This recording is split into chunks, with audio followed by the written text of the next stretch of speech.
दोस्तों, ये कहानी मैंने आज से लगभग 30-35 वर्ष पहले पढ़ी थी और यकीन मानिए इस कहानी ने मेरी जिंदगी बदल दी। पहले की शिक्षा पद्धति में नैतिक शिक्षा पर विशेष जोर दिया जाता था, जबकि आज व्यावसायिक शिक्षा पर। शायद यही कारण है कि पहले के मनुष्यों में निस्वार्थ भाव से लोगों की सेवा करने का गुण था, जबकि आज लोग अपना नफा नुकसान देखकर दूसरों से व्यवहार करते हैं।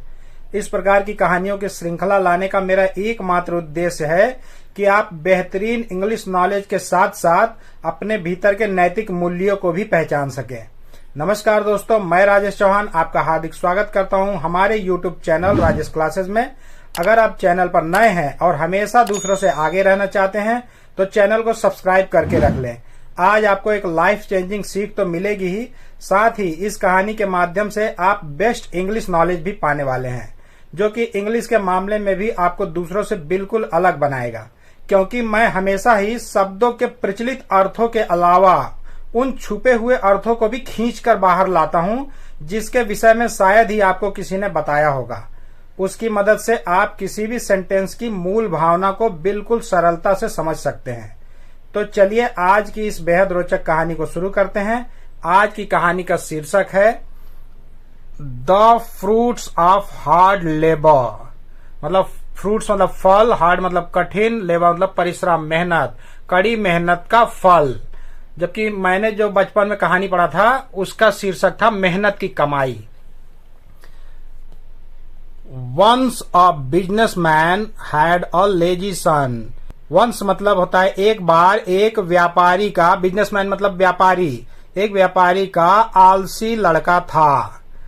लेजी मतलब होता है आलसी। और ये जो हैड है ना, यहाँ हेल्पिंग वर्ब के रूप में नहीं लगा है, ये पॉजेसिव वर्ड के रूप में लगा हुआ है, मतलब अधिकार सूचक। मतलब उस व्यापारी के पास था, उसके पास था। जैसे अधिकार होता है ना, हमारा किसी चीज पर अधिकार होता है तो आई हैड, यू हैड, तो तुम्हारे पास था, हमारे पास था। तो उस व्यापारी के पास या व्यापारी का एक आलसी लड़का था।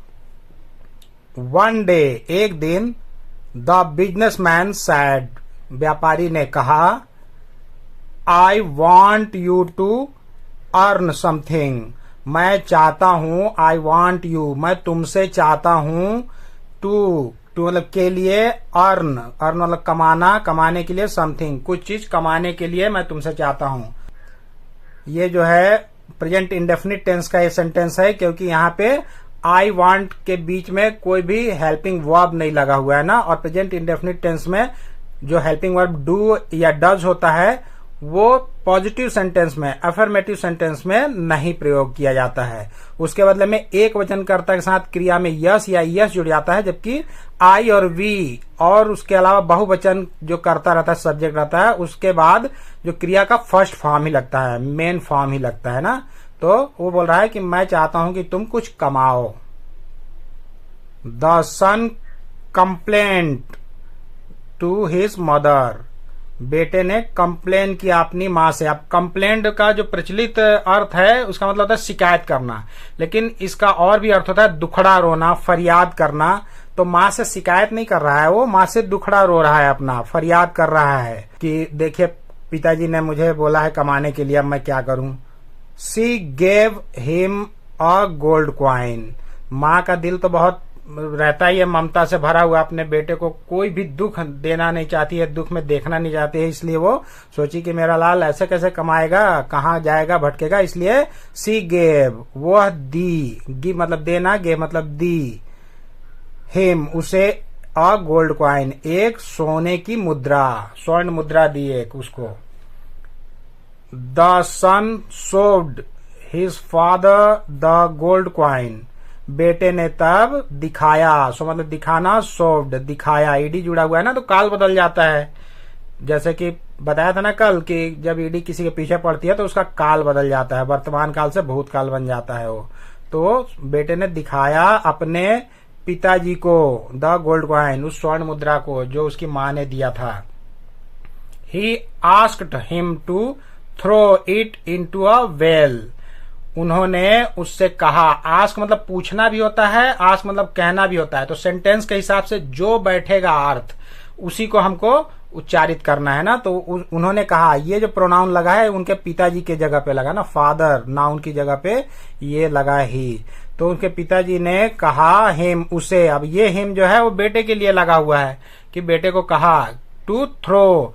थ्रो मतलब तो होता है फेंकना, लेकिन थ्रो मतलब डालना भी होता है, गिराना भी होता है, झोंकना भी होता है।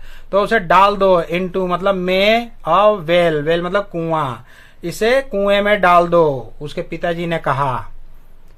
द सन डिड सो, बेटे ने ऐसा ही किया। अब सो मतलब तो इसलिए होता है, लेकिन सो के इसके अलावा और भी मतलब बहुत सारे निकल के आते हैं। सो मतलब ऐसा भी होता है, इतना भी होता है, ताकि भी होता है, वैसा भी होता है। तो यहाँ पे है कि बेटे ने ऐसा ही किया, वैसा ही किया।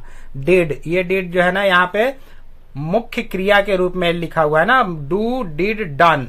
डू का ये सेकंड पार्ट लगा हुआ है, ये इसको पढ़ेंगे, इसको हेल्पिंग वर्ब नहीं पढ़ेंगे, मेन वर्ब पढ़ेंगे। मेन वर्ब का सेकंड पार्ट, यानी कि पास्ट इंडेफिनिट टेंस में बात हो रही है कि बेटे ने ऐसा ही किया। The wise father guessed that the source of the gold coin was the mother. जो वाइज, वाइज मतलब होता है बुद्धिमान, बुद्धिमान पिता ने अनुमान लगाया। गेस्ट करना मतलब अनुमान लगाना, अनुमान लगाया दैट की the source of the gold coin, इस स्वर्ण मुद्रा का स्रोत, जहां से वो पाया है, जहां से मिला है, सोर्स मतलब स्रोत, इस स्वर्ण मुद्रा का स्रोत उसकी माँ थी, उसकी माँ थी, मतलब वहीं से वो लाया था। अब ये जो वाइज है, वाइज मतलब बुद्धिमान, चतुर, चालाक तो होता ही है, लेकिन वाइज मतलब ढंग भी होता है, प्रकार भी होता है। हम बोलते हैं ना सेफ्टी वाइज, यानी कि सुरक्षा की दृष्टि से, सुरक्षा के ढंग से। अदरवाइज दूसरे तरीके से, दूसरे ढंग से। क्लॉकवाइज मतलब घड़ी की सुई की दिशा में, उस तरह से। तो वाइज मतलब ढंग भी होता है, लेकिन यहाँ पे हम वाइज मतलब बुद्धिमान पढ़ रहे हैं, क्योंकि सेंटेंस में वही बैठ रहा है। तो पिताजी को समझ में आ गया कि माँ ही इनको स्वर्ण मुद्रा दी है और वो लेके आके मेरे को दिखाए, क्योंकि वो एक बार में ही डाल दिया ना। सो इसलिए इन हर एब्सेंस, उनकी अब्सेंस, अब्सेंस मतलब अनुपस्थिति, उनकी अनुपस्थिति में, ये जो हर उनकी लगा हुआ है ना, हिज मतलब उनका होता है या उसका होता है। जब किसी पुरुष के लिए अगर हम बोलते हैं ना उसका, तो उसके जगह पे हिज लगता है, और अगर किसी महिला के लिए बोल रहे हैं तो उसके लिए हर लगता है। तो उनकी अनुपस्थिति में मतलब उनकी किसके जगह पे लगा है ये, उनके माताजी के, माताजी की अनुपस्थिति में ही आस्क्ड हिज सन, उन्होंने कहा अपने पुत्र को टू अर्न समथिंग, कुछ कमाने के लिए, कुछ कमाने के लिए फिर से उसको बोला, वो माँ को भेज दिया। जब हमने कहानी पढ़ा था उस जमाने में 30-35 साल पहले, तो माँ जब दे देती है तो दूसरा बार जब पिताजी बोलते हैं कि जाओ इस बार कॉइन लेके आओ, तो दूसरी बार बहन से मांग के ले आया। तो बाद में जब पिताजी जान गए कि माँ को तो मैं मायके भेज दिया हूँ, तो बहन को भी उसके ससुराल भेज देते हैं, बहन को कि जाओ तुम ससुराल। तो उसके बाद तीसरी बार में अब फिर बोलते हैं कि जाओ कमा के लाओ। तीसरी बार अपने दोस्तों के पास जाता है, तो दोस्त एक बार दो बार दे देते हैं, तीसरी बार से उसको देना बंद कर देते हैं। ये कहानी में यहाँ पे शॉर्ट रूप में लिखा गया ना, तो वो नहीं बताया, तो उसको मैं बता दे रहा हूँ। अब क्या हुआ कि इस बार जब बोले पिताजी, तो the son had to search for work, अब पुत्र को करना पड़ा सर्च, सर्च मतलब तलाश, खोजना, तलाश करना पड़ा फॉर वर्क, काम के लिए। अब उस बेटे को काम की तलाश करनी पड़ी, क्योंकि पैसा देने वाला कोई था नहीं। अब जो हैड टू लगा है ना, बहुत चमत्कारिक शब्द है ना, ये फ्रेज है। ये हैड टू मतलब मजबूरी को दर्शाता है, have to, has to, had to, इसका मतलब होता है कोई काम मजबूरी में करना पड़ा, करना पड़ता था, करना पड़ता है, मतलब मन नहीं है, लेकिन उसके बावजूद जो चीज करने के लिए बोला जाता है उसके जगह पे अंग्रेजी में हैड टू लगाते हैं ना, याद रखिएगा। हैड टू मतलब उसको, बेटे को काम की तलाश करनी पड़ी, मतलब उसकी इच्छा नहीं थी लेकिन करनी पड़ी, तो हैड टू। हैव टू लगता तो करना पड़ता है, ये लगता, तो करनी पड़ी। A shopkeeper offered to pay him ₹2 if he carried his trunk. एक दुकानदार, शॉपकीपर मतलब होता है दुकानदार, ऑफर्ड, ऑफर मतलब होता है प्रस्ताव देना, देने का प्रस्ताव करना, पेशकश करना। तो उन्होंने देने की पेशकश की, ऑफर्ड मतलब की पेशकश की, टू पे, पे मतलब होता है पेमेंट, वेतन, मूल्य, भुगतान, अदा करना, कीमत चुकाना। तो वो क्या कीमत, हिम ₹2, ₹2, ₹2 चुकाने की पेशकश की, देने की पेशकश की दुकानदार ने।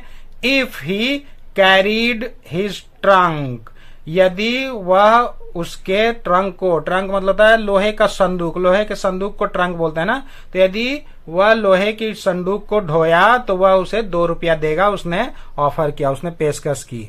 तो ट्रंक मतलब तो संदूक होते ही है, इसके अलावा भी ट्रंक मतलब तना भी होता है, पेड़ का तना है ना, उसको भी ट्रंक बोलते हैं। शरीर का जो धड़ होता है ना, सर के नीचे का भाग, उसको भी ट्रंक बोलते हैं।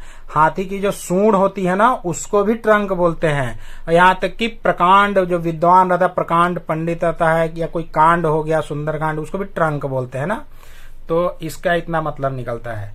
तो यदि वह संदूक को ढोया तो उसे ₹2 देगा, उसने पेशकश की शॉपकीपर दुकानदार ने। द सन एग्रीड, जो बेटा था उसका व्यापारी का, वो राजी हो गया, सहमत हो गया। एग्रीड मतलब सहमत हुआ, राजी हुआ।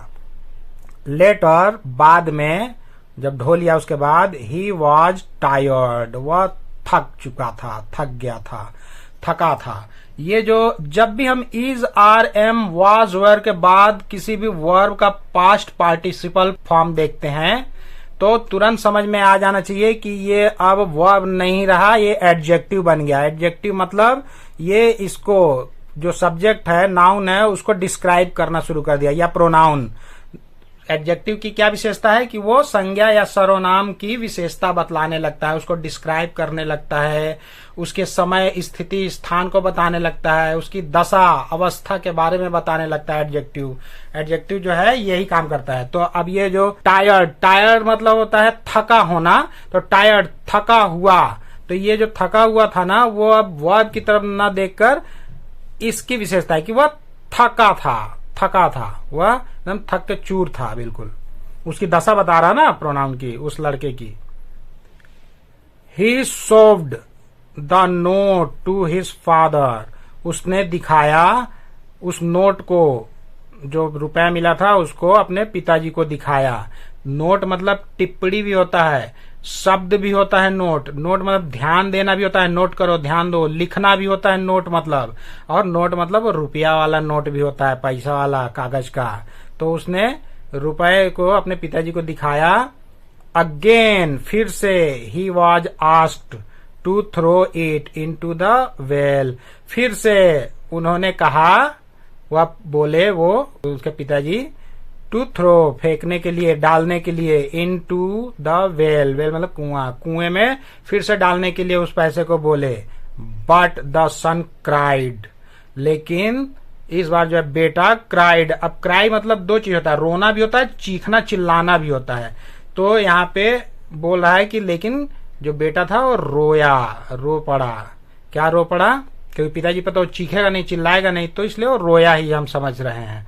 तो बेटा रोया, रो पड़ा। No, I worked so hard for it, नहीं, मैंने वर्क किया है, काम किया है, सो हार्ड, बड़ी कड़ी मेहनत। सो मतलब बहुत, हार्ड मतलब कठिन, बहुत कठिन कार्य किया, बहुत कड़ी मेहनत किया हूं मैं। फॉर इट, इसके लिए, मैंने इस ₹1 के लिए बड़ी कड़ी मेहनत की है।